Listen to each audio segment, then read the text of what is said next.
Today, I'm sitting down with a guy who pitched in over 1,100 big league games. So, yeah, we're going to learn something about pitching today.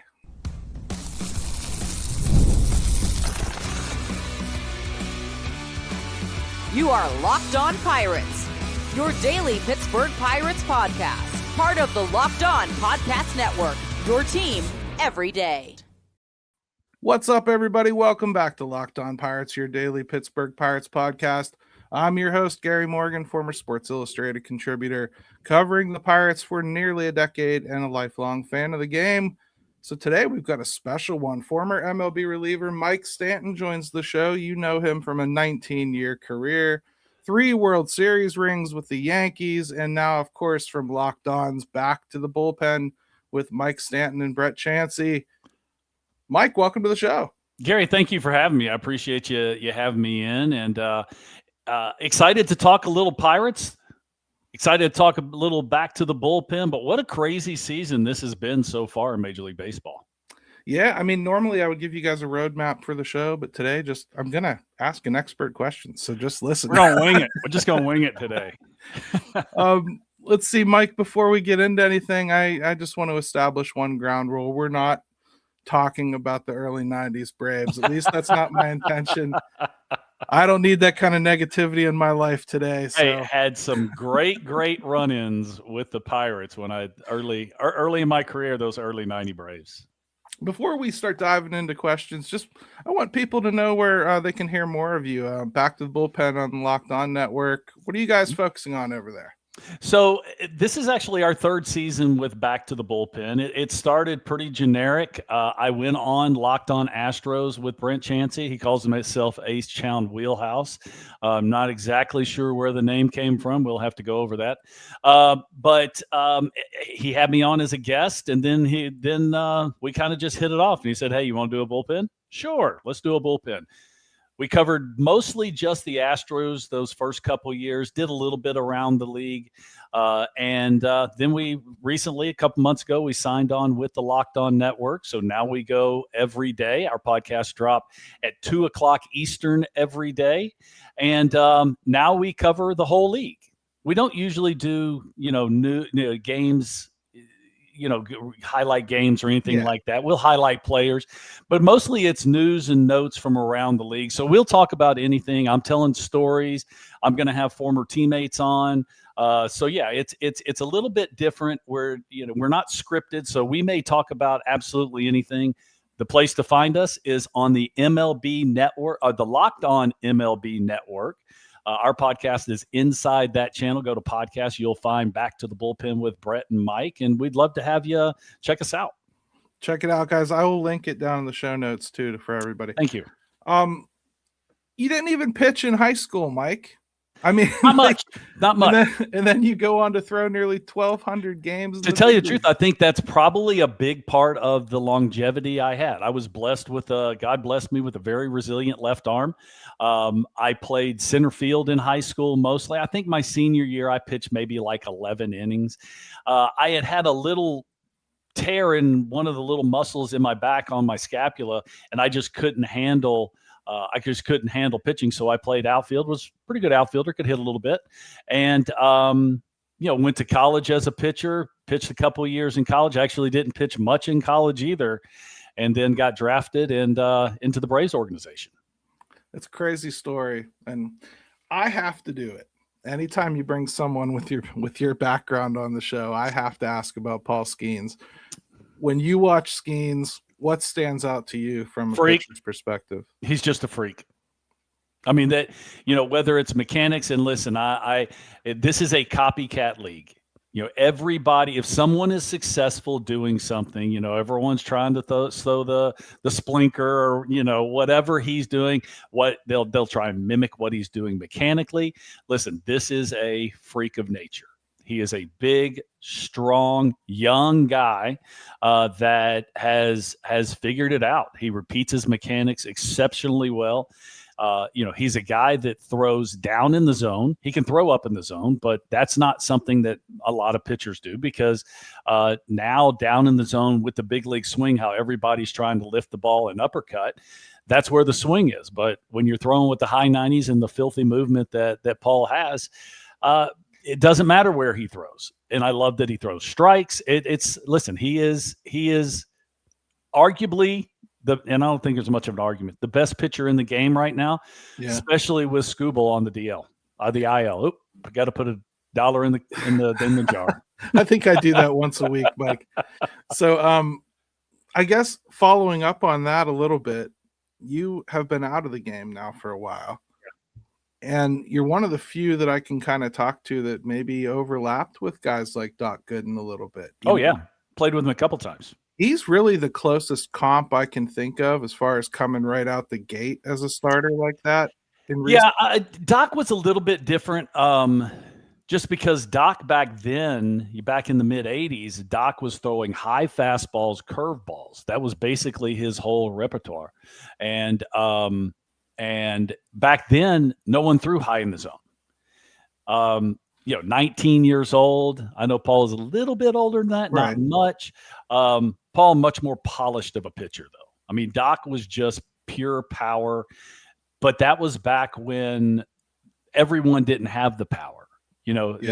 Paul's velocity is elite, but it's not rare. There's a lot of guys that throw the same velocity that Paul does. His command, his movement, his multiple pitches, that's where and his low pulse. He's got ice water in his veins. He just doesn't get excited on the mound. And I can see where you're going with that with Doc Gooden, but I think that Paul probably has a little bit, and I love Doc. He's a friend of mine to this day, especially back then. I think Paul's got a little bit better head on his shoulders than Doc did when he was 19 years old in New York City in the mid 80s. A lot of things were pulling at Doc at that time. Doc and Darryl Strawberry, great guys, but they had their demons in New York. I don't think Paul's got that issue. No, not so far, unless you want to count Livy wanting him to move to the coast or something, but we'll see. We'll see how that turns out. So something that we're starting to see here in Pittsburgh a lot more, and it's largely because we're producing so many pitchers. There's not room for them to go right into the rotation. Right. So we're seeing this effort to kind of migrate them through the bullpen and into the rotation. Mm-hmm. From your experience, can you talk about some of the challenges of that sort of onboarding? Well, to tell you the truth, that used to be, back in the day, that used to be the avenue in which you went into the rotation. And now, I mean, I'm not saying everybody that came up, every young pitcher that came up that pitched well in the minor leagues went into the bullpen. That's not the case. But I like the idea. I like the idea of putting a pitcher in the bullpen, a starting pitcher in the bullpen for a period of time. Because you have to attack the hitters a little bit differently. The one thing I've always said, we were all starters at one point. Okay. Right. We all can't be good relievers. And the reason I say that is because there's one thing you have to be able to do when you're a reliever, and you have to throw strikes immediately. You're not setting up pitches. You're not setting up hitters. You're attacking to get the hitter out on every pitch. And I think that what that can do for a young pitcher, especially a guy that was a high draft pick, that kind of breezed through the minor leagues just because his stuff was so good, put him in a situation that he has to be on the attack. I mean, you watch some of the best pitchers of my generation. Maddox is one that attacked with all kinds of stuff, but he threw strikes like crazy. He was always ahead in the count. That's something that Paul Skenes does. He throws strikes like crazy early in the count. That's why he gets so many strikeouts, because you don't strike guys out in the strike zone. You get ahead in the count, you strike guys out of the strike, pitches that look like a strike, and then go out of the strike zone. So I like the idea of putting a young pitcher in the pen. It doesn't need to be for a long period of time, for a few months, just to change his mentality of how he needs to attack the hitters. Now, one of the kind of side effects that I see with that process is a guy that maybe has 3 or 4 pitches in his repertoire, gets into the bullpen. At some point, you're not learning anymore. You want success, no matter where they're putting you. So you see them strip away some of those fringe pitches and maybe back down to 2 or 3. Does that hamper the development at all? Because I don't you think tend so. to need that 3rd or 4th when you get I back think to starting. especially in this day and age where, spin is everything. Velocity isn't. Everybody wants the guys throw 100, but no one really pitches with their fastball. One of the stats that I really like to use, it's like 3 or 4 years ago, probably 4 or 5 years ago, actually. For the first time in Major League history, there were more off-speed pitches thrown than fastballs. Wow. And there's a pretty simple reason why. Hitters hit fastballs, especially in this day and age that it's seemingly the strike zones are shrinking now that you have the ABS and you have the challenge system and everything like that. You have to be able to put the ball in the strike zone. It's something that I think that with this day and age of max effort, max spin, throw the ball as hard as you can all the time. The art of pitching has gone to the wayside. Now with Paul, it's a little different because, he's got tremendous stuff, but he also throws in the strike zone. That's why he's able to strike so many guys out and keep his pitch count low and eat up innings. I mean, it's been an epidemic for a long time that starting pitchers are going fewer and fewer innings, getting hurt more and more often. Right. And so the emphasis is on bullpens. But to go back to your original question, I have a tendency to get off on tangents. No, I don't think if you have a young pitcher that maybe has a 3 or 4 pitch mix, he goes in the pen and he kind of drops down to a 2 pitch mix. I think that's okay because that's still going to be his 2 best pitches. That didn't mean the other pitches have gone away. He's just not using them. But again, in this day and age when everybody's throwing, everybody's spinning the ball, he's probably still going to continue to use it. And that's something that a pitching coach could help him out with. Say, hey, let's, don't forget about your curveball. Let's throw some curveballs in there. We're trying to develop that one also. We're going to take a quick break here, and I don't know if Mike realizes that he segued perfectly into segment 2, but he did. We're going to start talking about how pitching has changed over the years since he was doing it to when it's like we've done this before or something. It's almost like you're a podcast professional or something, Mike. I don't know. Let's take that quick break. MLB season is back, and you can feel it. Big expectations, breakout players, and nothing beats being at the ballpark for it. But getting tickets, that can still be a grind. Fees popping up, prices changing, all of it. That's where Game Time comes in. The Game Time app makes it simple. You get 100% authentic tickets delivered on time at the best price. And the biggest thing for me, what you see is what you pay. No surprise fees at checkout. I use it especially when I'm traveling because I don't know other ballparks like I know PNC. The seat view feature is huge. You can actually see what your view will look like before you buy, and that's really important, especially if you're trying to visit some of those older nostalgic ones. And it's fast. A couple taps and you're in. No stress, no headaches. Take the guesswork out of buying MLB tickets with Game Time. Download the Game Time app, create an account, and use code LOCKEDON for $20 off your first purchase. Terms apply. Again, create an account and redeem code LOCKEDON for $20 off. That's Locked On. Download that. ED is way more common than most guys think. Millions of men deal with it at some point, and that's exactly why HIMS offers a straightforward way to handle it. HIMS connects you with licensed healthcare providers online, giving you access to legit treatment options from the comfort of your home. No awkward appointments, no waiting in pharmacy lines, just a simple process that makes it easier to take care of yourself. The whole thing is designed to be easy. You fill out a quick online intake, a provider reviews your information, and if treatment is right for you, it gets shipped directly to your door in discreet packaging. It's private, it's convenient. It just removes a lot of the friction from the process. They also offer options like sildenafil, the generic for Viagra, at a fraction of the cost, along with other treatments so you can find what works best for you. To get simple online access to personalized, affordable care for ED, hair loss, weight loss, and more, visit hims.com/lockedonmlb. That's hims.com/lockedonmlb for your free online visit. hims.com/lockedonmlb. Prescription required. See website for details and important safety information. Sildenafil is generic version of Viagra. Viagra is a registered trademark of Viatris. Specialty LLC. Hims is not affiliated with or endorsed by Viatris.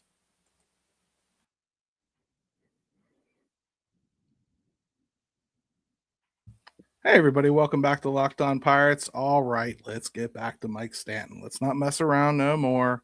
You pitched 19 years, and a lot of that came before teams were really, I don't know how nice way to say it, caring about their pitchers, right? I mean, especially the relievers. Yeah. So now we see relievers rarely going 3 days in a row, 100 pitch limits on starters, strict workload rules. They're even counting your pitches for practice on bullpen days in between starts. And what's your take on how pitchers are handled now compared to when you played? I understand the progression. I do think that they're a little too coddled. I understand, there's organizations out there. The Kansas City Royals are the team that come to mind, that I think they restricted their minor league pitchers so much that it stunted their development. Yeah. They had a thing, I think at one point, if you're 19 years old, you can only throw 60 pitches or something like that. Well, he was just in college and he threw 140 pitches to get to a regional start. Depending on the type of command you have, that could be 2 innings, right? Right. So I do think they're a little coddled. I think what's happened at the big leagues is the job title has been obscured in a way. And what I mean by that, especially when it comes to the medical side of Major League Baseball, listen, God did not create us to throw overhand. We're going to break. It's going, it's just the way the sport is. But your job is also to win baseball games, not keep guys healthy. You want to do that, but your job is to win baseball games. And so, my view, the funny thing is, when I was in high school, I always said, I don't want to pitch. I'm not going to pitch. I want to be an everyday player. And that was really my mentality all the way through my major league career. I did start in the minor leagues for a couple seasons. I was pretty good at it. I made it work. Didn't really like it. I like the idea of being a reliever. I like the idea of coming to the ballpark every day expecting to pitch. And that was my approach. Yeah. Well, all the way through my career, because I considered myself a baseball player. I just happened to pitch. So I came to the ballpark with the idea that I was going to pitch today, regardless of what I did yesterday or the day before or the day before. It is a little different. It's different. I actually, tell you the truth, of course, there's always a limit, but the more often I was in the game, the better I was. My command was better. I was able to control my emotions better. A lot of times, if I took a few days off, I would get too revved up. I would overthrow. My mechanics weren't there. I kind of needed to have a little bit off the top in order to stay focused on what I was trying to do. But it's just the nature of the sport now that, relievers aren't going to go, definitely not going to go 4 days in a row. Rarely are going to go 3 days in a row. And everything's going to be counted. I could tell you for a fact, probably my first 10 to 12 years in the league, how much you threw in the bullpen to get into a game was never even consideration. Right. If I warmed up 3 times to get in the game and I threw 12 pitches in the game, I was good to go the next day. Yeah. I was good to go. It didn't have anything to do with the 55 pitches I threw in the pen to get to those 12. Now just getting up in the pen counts, period. Right. Like as an appearance. It started off, I think, now they do it. If you get up 2 times or maybe 3 times, they consider that an appearance. They consider that. And listen, one of the first things I had to learn in my career was how to warm up and how to not throw when you were warm, not do the nervous energy thing of just pumping heaters down there in the bullpen just because I didn't want to stand. You had to learn to control yourself, because you do only have a certain number of bullets And, with the idea that I was going to pitch every day, I had to learn to warm up correctly. As somebody that observes the league now and used to play in it, just interested in your perspective, because as a fan, I'm sitting here watching this Pirates team. I love the rotation. I think they've got a lot of good pieces, and I'm excited about what it could do if it gets in the playoffs. But on the other hand, I think I've got about 2 members of it that might still be able to pitch come playoff time. I mean, I don't think fans should necessarily have that on their mind when they're looking at their baseball team, but you really have to now. Well, what is the hardest part of the season is the season itself, is the regular season. Once you get to the postseason, there's built-in off days. I mean, if you remember, you go to one of the LCSs, there's a big talk that, they're playing 3 games in a row. Well, you do that you do that all season, Right. And the Pirates are used to having all the off days during the playoffs. So, they're well rested, right? Yeah. So I think that, there's always a lot of talk from, yahoos like you and me that we need to, we get to the playoffs or we do this. Well, an organization shouldn't even be considering that. Their job, they got to get to the playoffs before they can worry about what is their pitching going to look like when it gets there. And if you don't have any pitching, or you have to, rest isn't necessarily a great thing in baseball. We see it happen all over everywhere, that teams that have long layoffs are not the same team when they come back. And it's actually much better, even though you may be fatigued, it's much better to play meaningful games all the way through September, go into October with some momentum than actually, I've been on teams that have had to do that. I've been on teams that clinched early, and the early clinches aren't necessarily a good thing, because you kind of lose. You have the possibility of losing your edge. Unbelievable stuff, man. You were really durable during your career. Any tips or tricks, or was it really just maybe that you didn't use your arm quite as much as a youngster? I think that's exactly a big part of it. I don't think, we've got, like I said, we have an epidemic in Major League Baseball that's going on for decades. And that is more injuries, less pitching, more injuries, higher velocity at the amateur level, more baseball at the amateur level. And that list can probably go on for another couple minutes to get the whole list in there. But no, I think that's definitely something that has to do with the longevity that I had, was that I really didn't pitch much as an amateur, didn't really pitch all that much as a minor leaguer. I wasn't in the minor leagues very long. And so by the time I was in the big leagues, I was in the big leagues at 22 or 23 years old. I don't have many miles on my arm. And so I was able to go, further after I was developed. I think that's where a lot of the issues also come from in minor league baseball. There's 12 and 13-year-old players out there that are playing 100, 120 games a year. That's a lot even if you're not a pitcher, that's a lot of stress, a lot of throwing.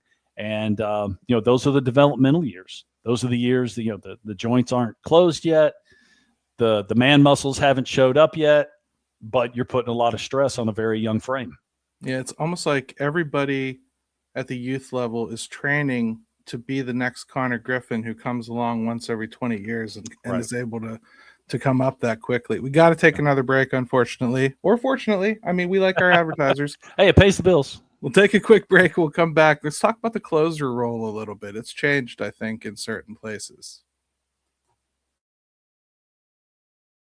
Hey, it's Mike and John from Locked On Angels. We wanted to talk to you about something that's important, and that's your family. I've been married a few years now, and my wife and I have a 1-year-old, and we're always thinking about his future. Who's he going to become? How can we help? And what ways can we make sure his future is secure? Yeah, I'm in a different season. I'm married. I have 3 young adult kids, and lately I've been thinking a lot about how to make sure my family's taken care of in the long term. This is why life insurance matters, not because it solves everything, but because it helps provide financial security for the people you love the most. And that's where Ethos comes in. Ethos makes getting life insurance fast and easy, 100% online. You can get a quote in seconds, apply in minutes, and even get same-day coverage, and there's no medical exam. You just answer a few simple health questions online, and you can get up to $3 million in coverage. Some policies are as low as $30 a month. So take 10 minutes to get covered today with life insurance through Ethos. Get your free quote at ethos.com/lockedonmlb. That's ethos.com/lockedonmlb. Get up to $3 million in coverage in as little as 10 minutes at ethos.com/lockedonmlb. Application times may vary. Rates may vary.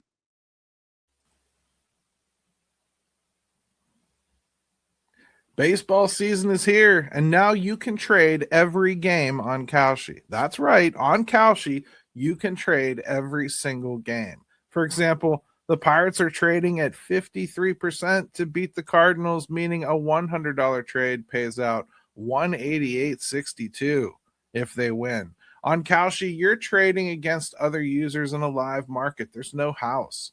And as the probability changes, you can buy in or out of your position anytime. For a limited time, download the Kalshi app and use code LOCKEDON to get $10 when you trade 10. Kalshi, Kalshi. Trade on anything. 18 plus only. Restrictions and eligibility requirements apply. Event contract trading involves risk and may not be suitable for all investors. Prices, values, and available markets may differ from those mentioned. For more information, see kalshi.com/regulatory.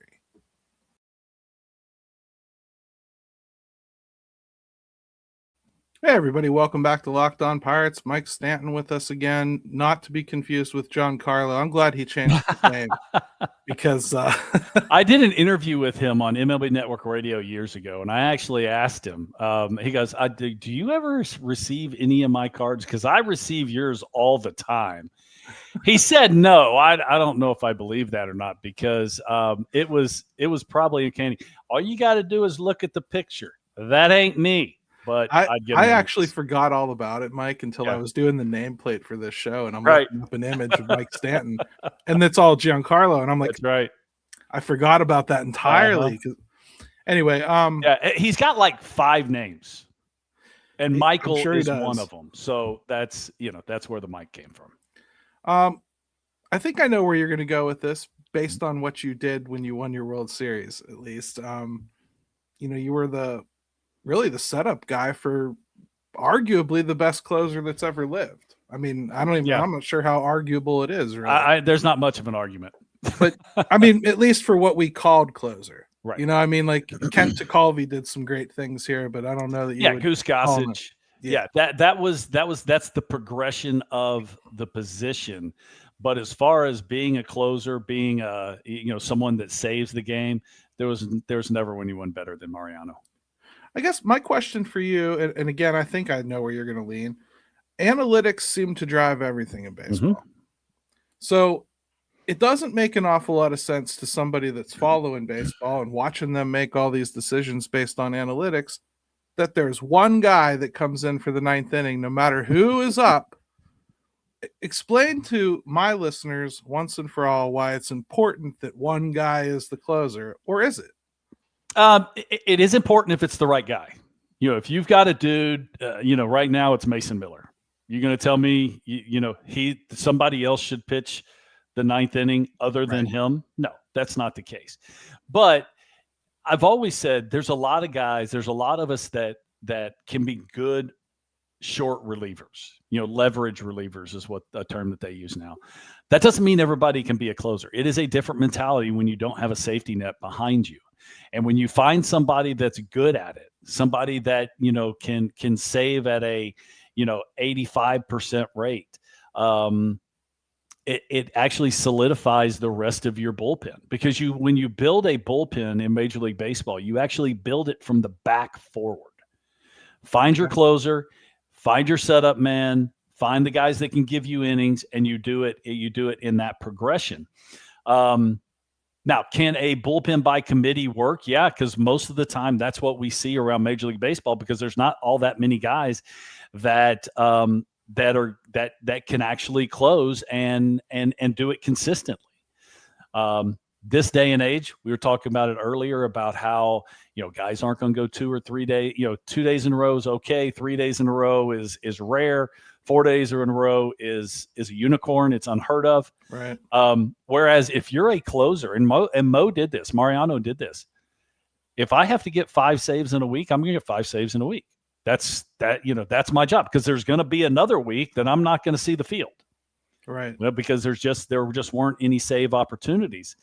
And he was actually one guy that they would call down, and, maybe he hasn't pitched in 4 or 5 days, and they'll call down and say, Mo, you want an inning today? And he'd go, no, I'm good. He was like, no, I don't need it.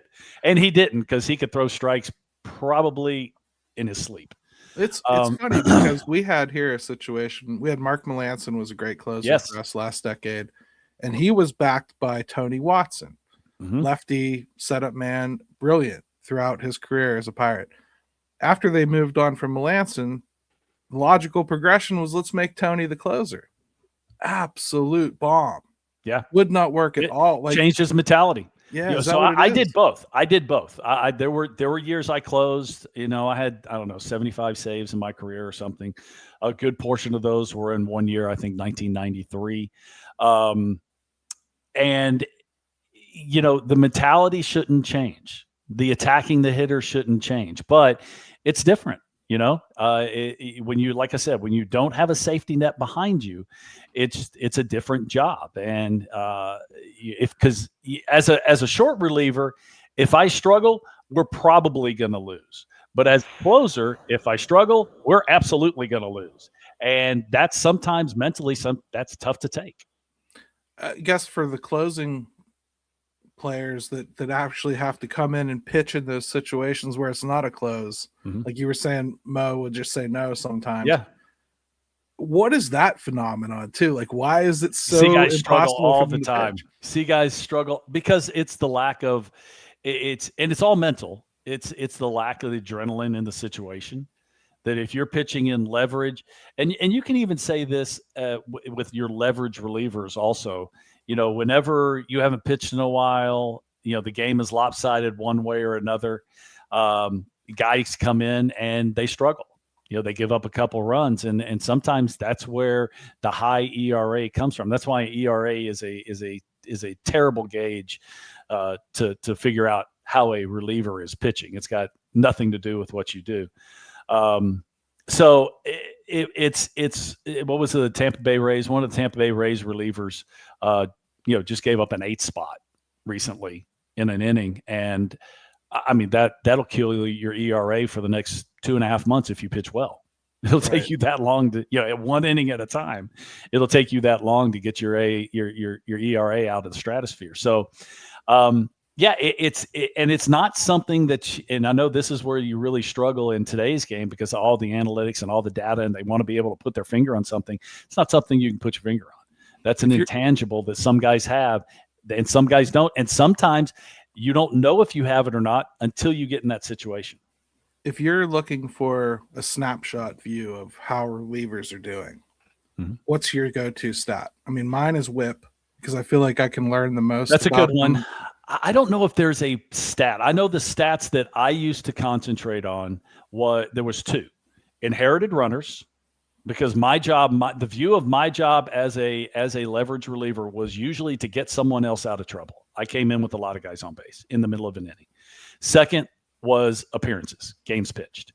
Because if I'm out there, if the manager keeps running me out there, I must be doing something right. Whip is a good one. ERA is a terrible one.